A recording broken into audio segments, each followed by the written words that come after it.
Everyone to Vorello Vision. I'm excited to introduce today's guest, Brian Copeland, who's doing amazing work in the health and fitness industry. I was super excited for this one. Thanks for joining me, Brian. For those who may not know you yet, could you give a quick introduction on your background, who you are, and what it is that you do? Sure, yeah. So I run Copeland's Core Fitness and Progressive Combat Systems. So Copeland's Core Fitness is a gym where I help people build muscle, lose body fat, and I also do some injury and pain rehabilitation. Progressive Combat Systems is a reality-based martial arts self-defense system based on rapid assault tactics and Jeet Kune Do. And I've been in business for about 2 decades now. Love that, love that. And I was looking at some of your stuff, and I respect it a lot more than typical health and fitness industry stuff. And I'm not just saying that. I seen that you do a lot of, science-based training, and it's, more than just a gym, right? It's just like it's just better. It's more real, like realistic, you know. It's like specialized coaching environment with everything you have. And one of your main websites you sent me over email, I said, you said, what we do and what we don't do, and I was like, okay, I like that, because there's some gyms and programs and whatever that'll say, oh, we do all of this, and they'll fake it, and it's like, no, I like how transparent you were on the website. So Yeah, yeah. you had mentioned something about community, and actually, if we start talking about that, I'll tell you why I did that, what we do and what we don't do. Okay, yeah, we can get onto that actually after this. I think I have right here Channel 2 News, Fox 31 News, and Ski Magazine. I seen that you were appeared in all those, correct? Yeah, it's been a while. I've been on some other things since then as well. Okay, yeah, I thought I seen I was looking at a few of them and I'm like, okay, that's pretty cool. And do you mind sharing any other ones that you've been on? Oh gosh, I can't remember. I've been on a half dozen podcasts and a couple of other magazines, but the Channel 2 News one was actually my favorite because they wanted me to teach how to do some basic kettlebell movements, like a kettlebell swing. Right. I don't remember the name of the lady who was the hostess, but she insisted on wearing these like 5-inch heels as I taught her to do a kettlebell swing, and I'm just sitting there like, oh my God, she's gonna roll her ankle on live TV. And she Yeah, didn't, to her credit. right. Yeah. If you want to share more on that community aspect on like, what you do, what you don't do, we could, dive straight into that if you'd like. Yeah, so the one thing that I have become aware of is, as you had mentioned, how important community is for people. It- People are almost more drawn to community than they are to the actual training system and the actual training system being the most effective thing out there. Um, Right. I would love to start mentioning some systems, but otherwise I will really start offending some people, so I won't. Okay. But as an example, someone would be far more willing to go to a class that doesn't really get them all that good results if they Mhm. enjoy the community of that class. Of course. Now, what I had noticed in my business is when I used to just say, hey, we teach these martial arts, or hey, we teach these fitness things, and people would email me, call me, hey, can I get started? I'm like, oh, yeah, absolutely. Start on Wednesday, start on Friday, right? And people they'd come for a while and they would just tend to drop off. And it just perplexed me. And I'm like, what is going on here? So I started digging deeper and trying to really understand my business and just the service industry in general. Right. And I came to realize that people are looking for a community, a place where they feel like they fit in, or Yeah. feel like where they belong, and feel like where they're accepted. And so, to that end, that's where you see on my websites what we don't do, what we do. And Right. I learned that that's a way to kind of like select people out automatically. Here's what we don't do. If you're looking for this, here's what we do. Right. And now that really helps people understand what they're getting in the class, what the class might look like. Yeah. And then I drilled on down on some other things to help further make sure that they understand they're going to enjoy the environment of the Mhm. classes or training. Yeah. Absolutely. And what kind of result has that had on new, participants or, people coming in rather than if you wouldn't have that, on your website. My client retention rate has just gone through the roof. I mean, people Yeah. just stick around for a long time. I rarely have people drop off, and when they do, it's not for like mystery reasons anymore. It's because they move out of state or something like Right. that. Yeah, yeah, yeah. Yeah. Okay. So for anybody watching this right now who has their own in-person gym or online program, you think they should probably just be more, you know, straightforward with what they have. Yeah, and obviously I can't know who's watching right now, what their background is, how long they've been into this, but I know when I first got started, and honestly for a long, long time after that, I had this scarcity mindset. I need to get every single person who contacts me to join my gym. Right. When I changed my mindset to I'm looking for the correct client who will thrive in my environment and who I will enjoy working with, Of that course. changed my perspective. So now I won't even take on a new client unless I meet him in person. I talk to him and I'm like, hey, this is what the class is like. It's exactly like this. Are you sure you're going to like this? Yeah. Do you Right. like me? Am I super annoying to you? Or are you like, oh my God, this dude is my people? Hey, the people that are in my classes tend to be more introverted and they don't like big groups. So do you like big energetic groups or are you more, you want to be around other people like you? And automatically it just makes the selection process so much easier for them. And they go, oh, this is totally what I'm looking for. Or, oh, you know what? This isn't what I'm looking for. Thank you for helping me figure that out. Yeah.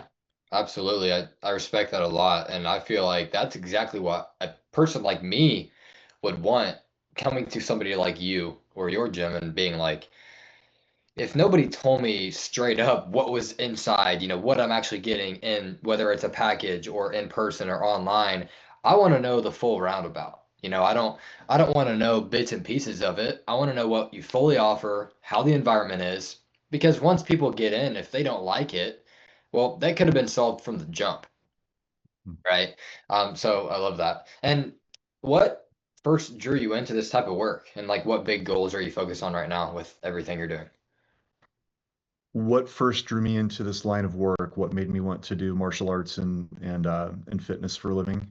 Uh, Yeah. well, I don't want to go too into detail or too long, but they've been my hobbies since I was a kid for Okay. various reasons. And I actually never thought I was going to do this for a living. I actually just went and got the various certifications and the training and all that just for me. Uh, Yeah.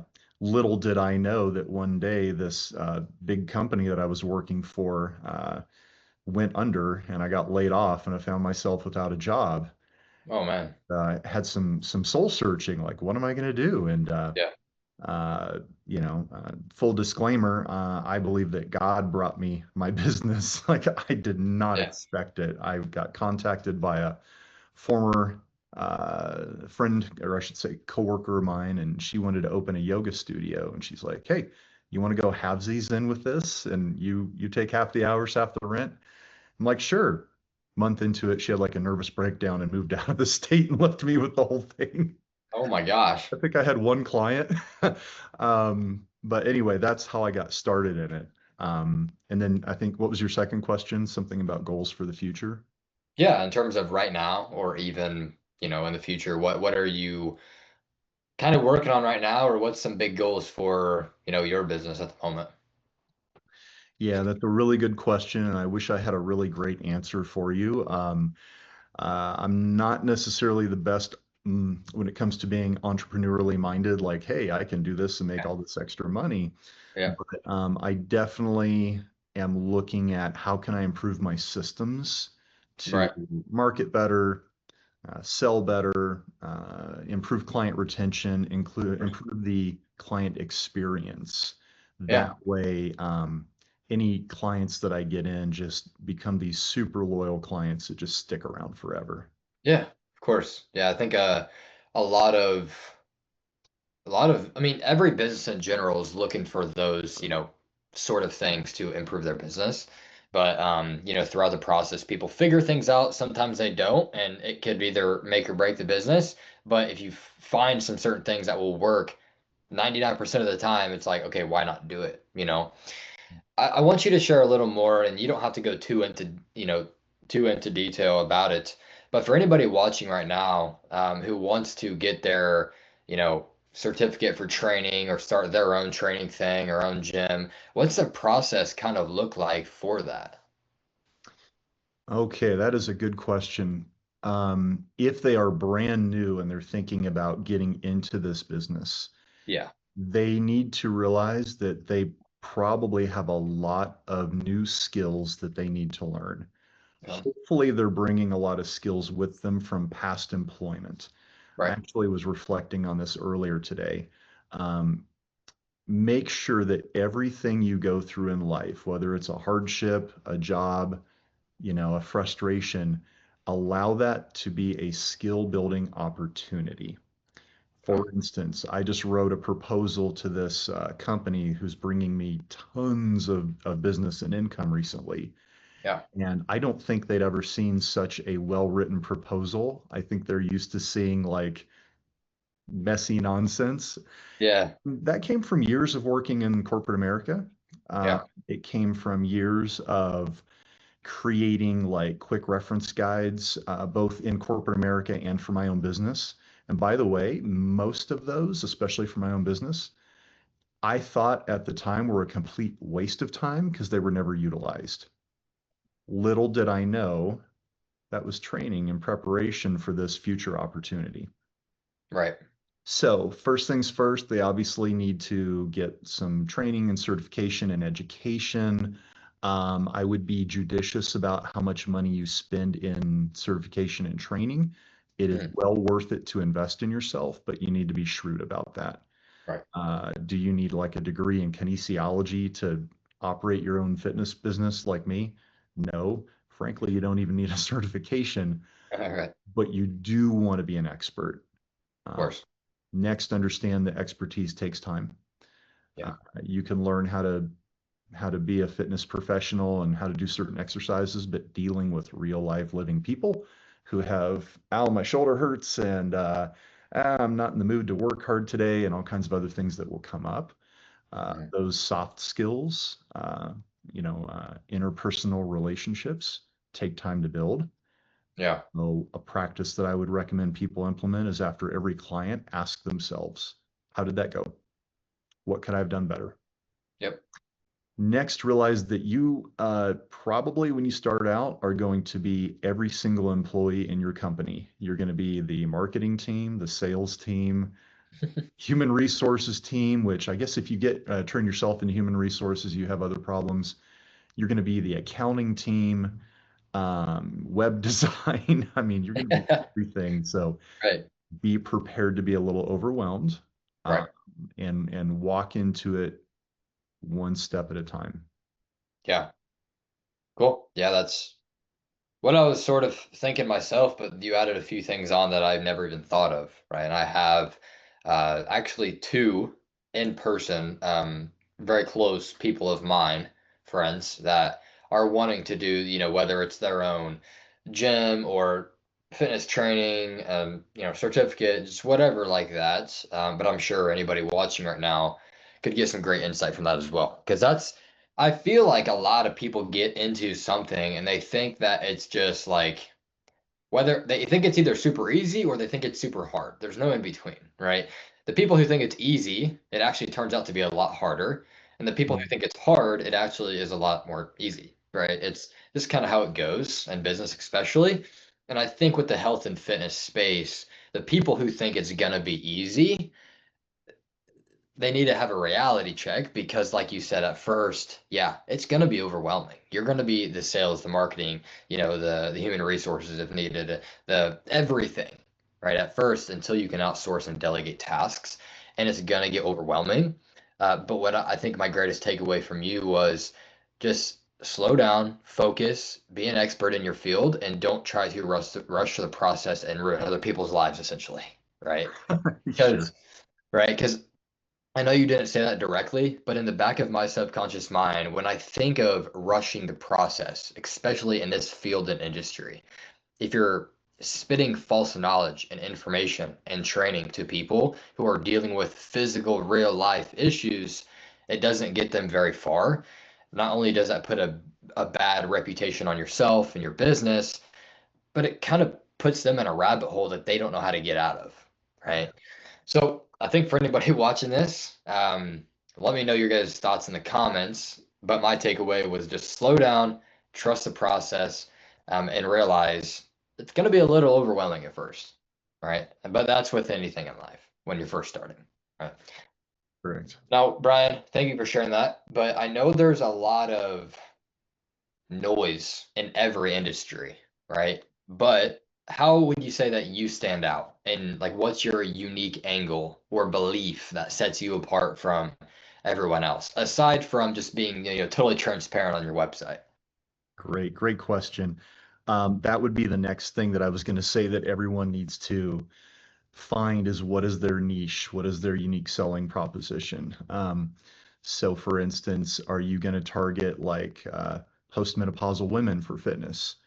Are you going to target,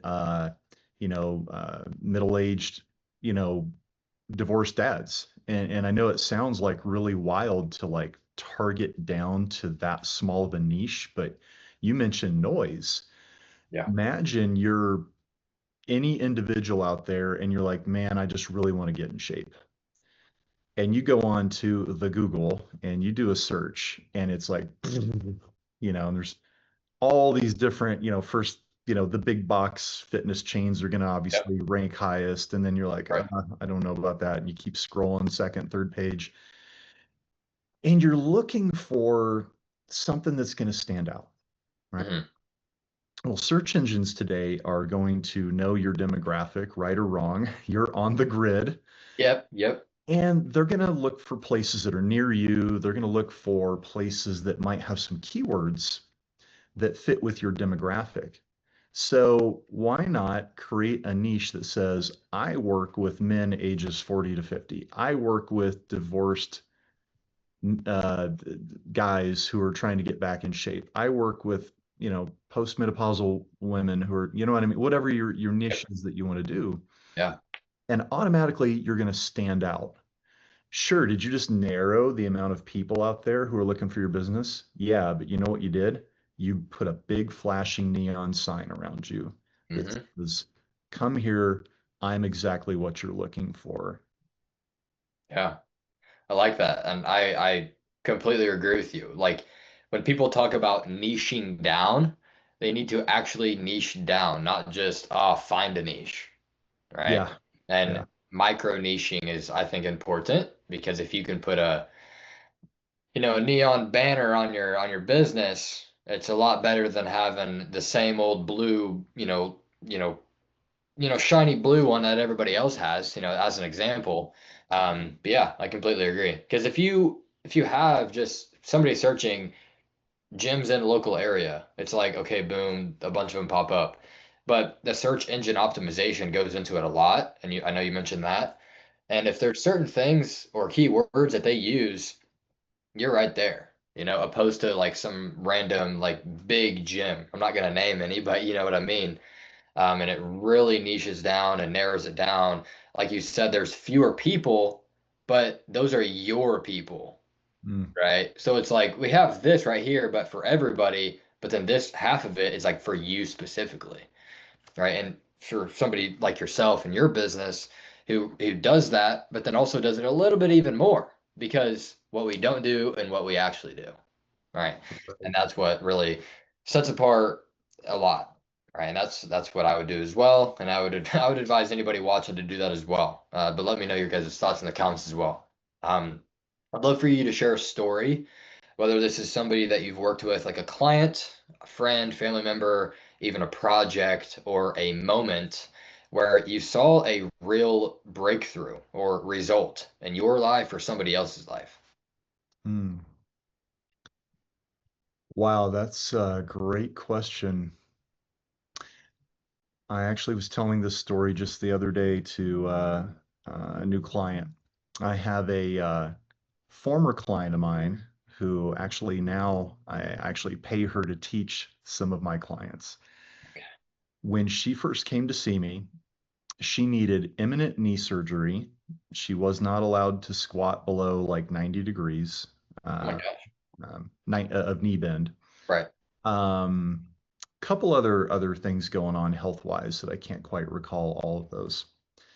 And within I'll say 6 months. I don't remember. This has been a while. She could squat ass to grass, like her butt all the way down to her heel on a one-legged pistol squat, holding a weight out in front of her. Zero knee pain.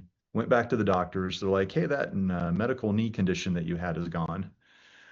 And she was working in corporate America at the time, and she developed a passion for this. She's now like just absolutely like jacked and ripped, for a female who doesn't do steroids level jacked and ripped, like real Yeah, yeah. level.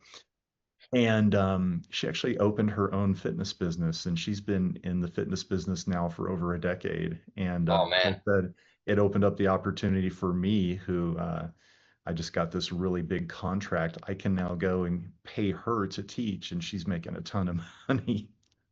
That's awesome. Oh my gosh. That's life changing. It's awesome. Yeah. Yeah. That is that is awesome. I've heard some really great stories, and that's probably one of the at the top, just because not only did she overcome what she was dealing with by a mile, but she used that like fuel and just kept going and going and going. And look at where she's at now, right? Yeah. I'd love to. Are you able to share her name or no? Sure. Ironclad Fitness, Sherry Wagner. Okay, awesome. Yeah, if anybody else watching, you guys can go check that out. Is she online anywhere? Yeah, ironcladfitness.com, I believe. I can look Okay. it up exactly right now if you want me to. Oh, come on, man. You gotta realize exactly what it. No, I'm kidding. You gotta know exactly what it is. No, I'm just kidding. But But yeah, and her awesome. niche is she works, I believe, with women who are like postmenopausal, and she'll do online coaching. So if there's anyone listening to that who fits that demographic, or someone who does, she would be fantastic to contact. Absolutely. Yeah. And that's another big touching point I want to touch on is yeah, you do like in-person stuff, but you have your stuff online as well, as she does too with online.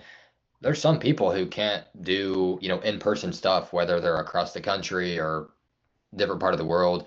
If your stuff is online and they could still get a little bit of value from it, that's awesome, right? I know there's some people who are totally opposed to going online, and I'm like, why? You're helping more people, right? Especially if you're doing what you do, which I'm sure maybe she does it too. We help this, and this, not this and this and this, right?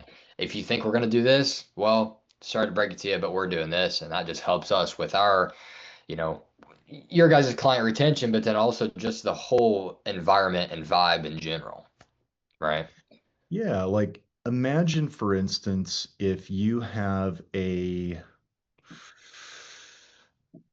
trying to think of it, you have some sort of a medical condition, right? Like you're Yeah. having some kind of strange growth on your shoulder, right, on the skin, and you're going to go see a doctor.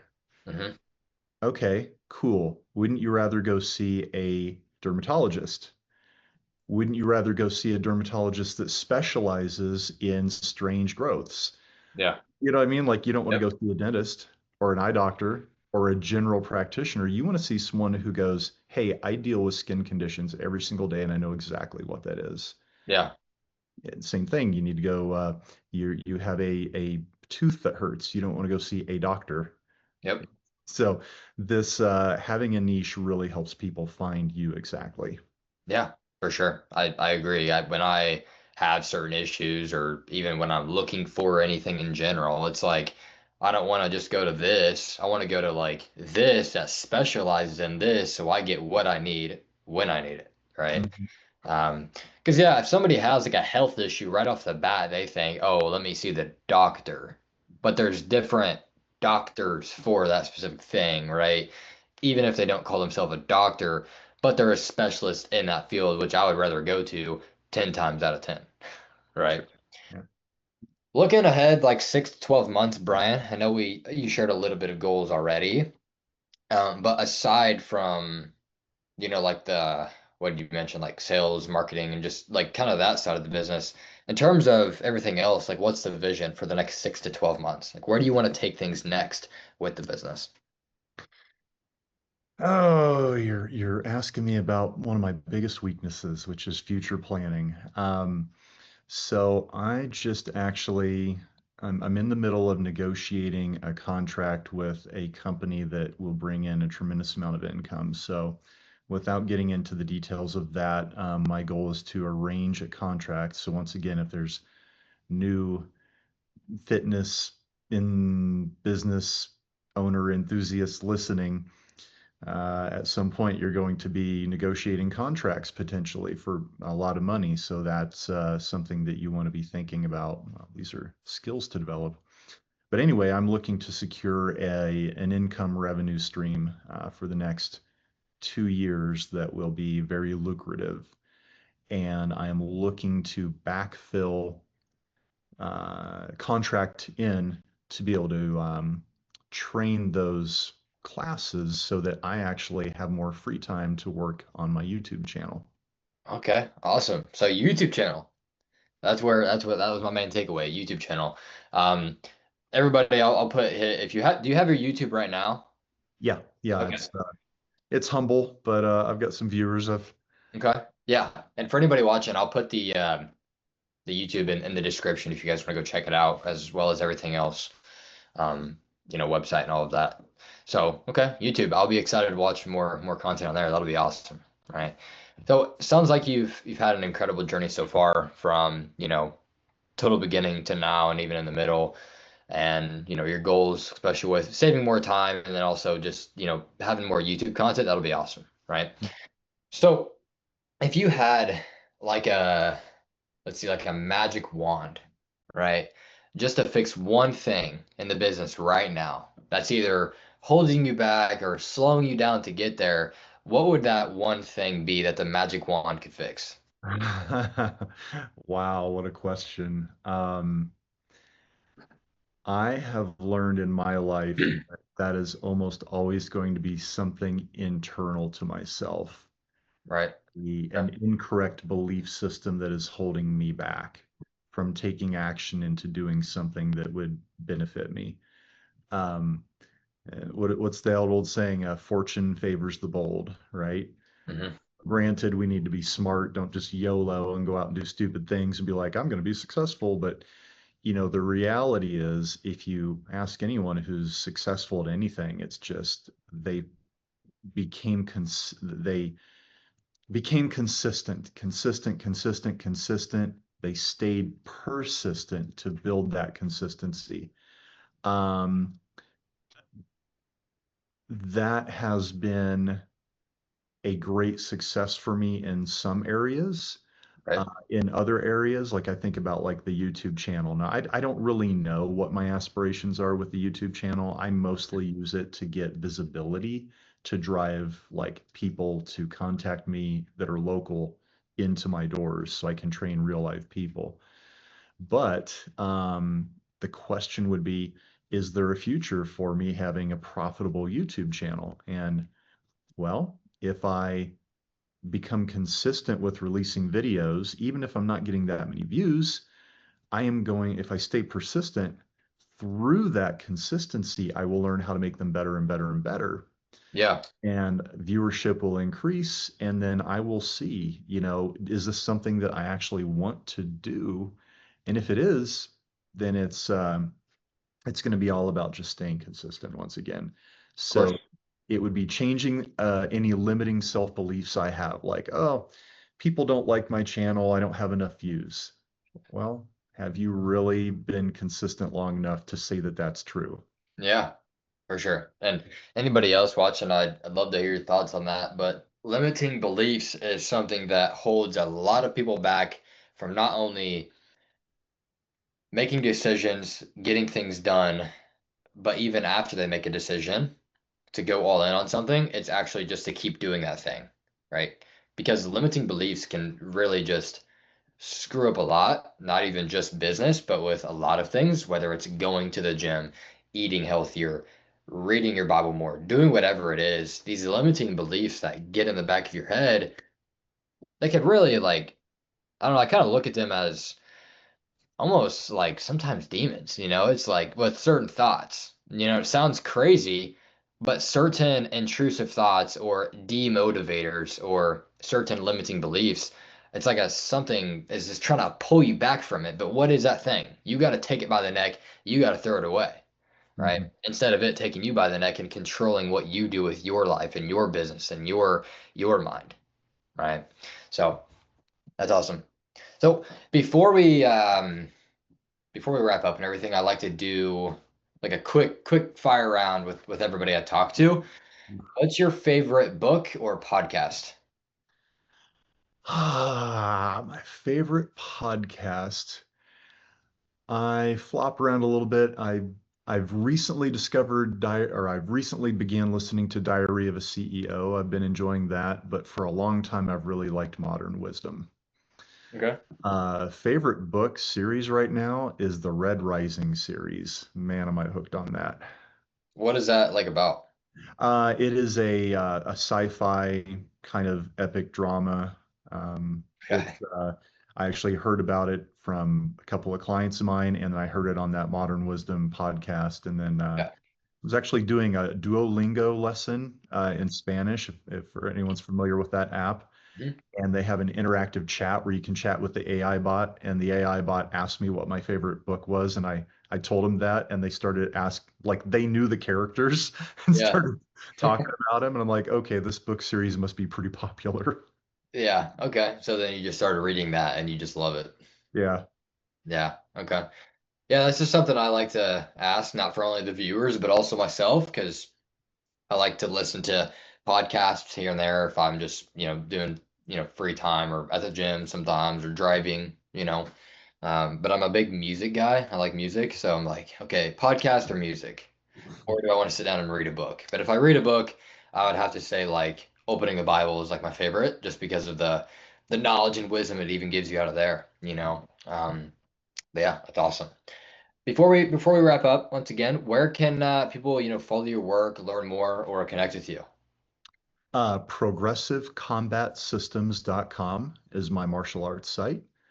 bccorefitness.com, as in Brian Copeland, bccorefitness.com is my fitness website. For my YouTube channel, just look up Brian Copeland JKD, as in Jeet Kune Do. Okay, awesome. Once again, before I ask that, before we jump off here, what's one action a listener should take from today's conversation? Oh, sounds like you're a believer, so I'm going to go ahead and throw this out there. For anyone who is a believer, ask God to give you wisdom. That has been the single biggest thing that I have noticed in my life that has made the biggest improvement in my life in all areas. If you're not a believer, then go out and get it your darn self. Listen to these podcasts. Honestly, I think the very fact that you are doing these podcasts, you're hearing from so many different guests, hopefully, who are giving you wisdom. And I Yeah, mean, gosh, a year from now, the amount of knowledge that you're going to have like learned and that you'll be able to share with your audience is going to be through the roof. So seek wisdom always. yeah. Well, you heard it, everybody. Seek wisdom. I agree with that completely. So once again, thanks for getting on. It's been awesome. I'm sure whoever watches this will get some great takeaways.